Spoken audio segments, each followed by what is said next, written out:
we're going to share different amounts of DNA with genetic cousins. So this is a source from 23andme.com, and it gives us the average amount of DNA we would expect to share with a relative based on how they are related to us.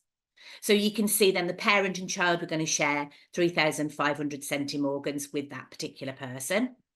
By the time we start dropping down to aunts, uncles, grandparents, grandchildren, we're at about 1,750 centimorgans.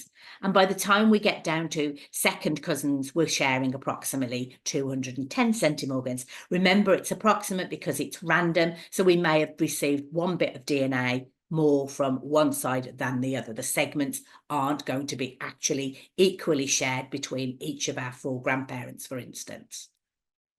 So you'll see then that 10% of our third cousins aren't going to show up. We're not going to share enough DNA to match.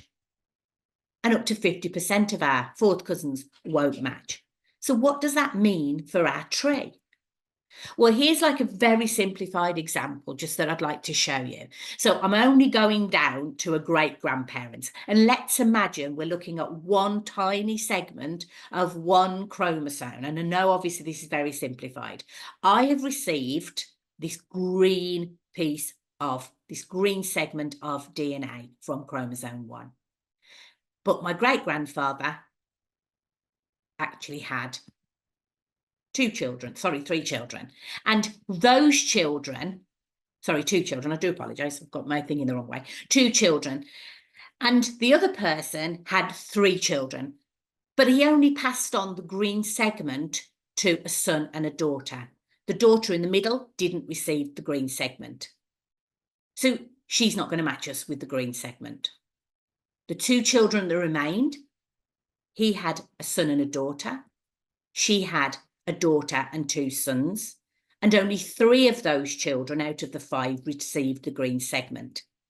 So when we do look at our tree, we are basically trying to find those people who may be on our tree that test and match with us. So there are an awful lot of people, as you see, that were falling by the wayside because they didn't get the green segment. So they're not going to match. Now, obviously, as I say, this is quite simplified, but we need to build our tree out. We need to have lots and lots and lots of people on our trees to spot those prime people who are going to test.